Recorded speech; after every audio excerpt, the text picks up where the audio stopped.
साथ ही गीता में जीवन के उद्देश्य के रूप में मनुष्य को मोक्ष की प्राप्ति का लक्ष्य बताया गया है। मोक्ष का अर्थ है संसारिक बंधनों से मुक्त होना, अनंत शांति और आनंद की प्राप्ति करना। गीता में यह भी कहा गया है कि मोक्ष का सबसे अच्छा रास्ता भगवान में भक्ति और उनका भजन करना है।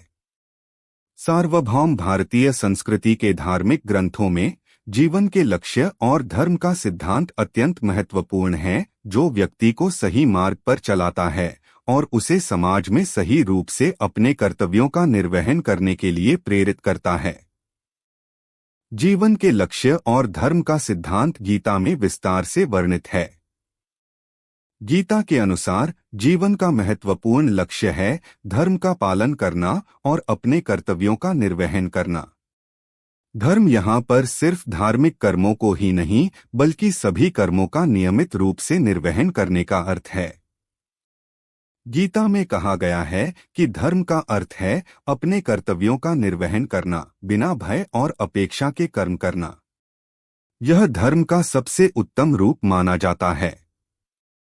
गीता में धर्म का पालन करने का विधान यह है कि हमें अपने कर्म के फल में आसक्ति नहीं करनी चाहिए। हमें सिर्फ कर्तव्यों का पालन करना चाहिए, फल की चिंता मत करनी चाहिए। हम इस बात पर ध्यान केंद्रित कर सकते हैं कि जीवन के लक्ष्य और धर्म क्यों महत्वपूर्ण हैं और इनका हमारे जीवन पर कैसा प्रभाव होता है।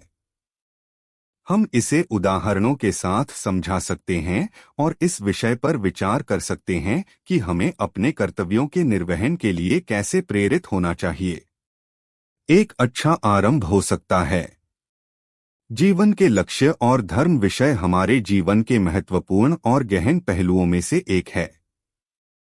जब हम इस विषय पर विचार करते हैं तो हमें यह समझ मिलता है कि हमारे जीवन का अंतिम लक्ष्य क्या होना चाहिए और हमें इसे कैसे प्राप्त करना चाहिए।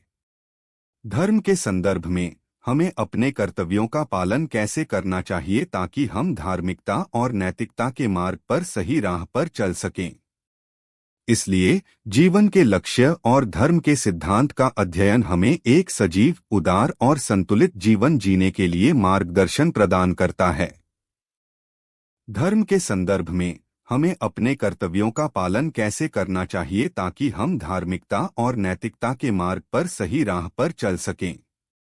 धर्म न केवल धार्मिक कर्मों का निर्वहन है, बल्कि यह हमें अपने समाज में नैतिकता और न्याय के प्रति सचेत रहने के लिए भी प्रेरित करता है। जीवन के लक्ष्य और धर्म के सिद्धांत के प्रति हमें ध्यान देने की आवश्यकता है, क्योंकि यह हमें एक सही मार्ग पर चलाता है और हमारे जीवन को एक गहरा और सार्थक अर्थ प्रदान करता है। धर्म का पालन करने और जीवन के लक्ष्य को प्राप्त करने के माध्यम से हम अपने आत्मा को प्रकाशित करते हैं और अपने समाज में एक सकारात्मक परिवर्तन का निर्माण करते हैं। समाप्ति के रूप में हमें यह समझना चाहिए कि जीवन के लक्ष्य और धर्म का सिद्धांत हमें एक संतुलित, सहज और उत्तम जीवन जीने की दिशा में मार्गदर्शन प्रदान करता है। इसलिए हमें अपने जीवन में इन मूल्यों को सम्मान करना चाहिए और उन्हें अपने जीवन का एक महत्वपूर्ण हिस्सा बनाना चाहिए।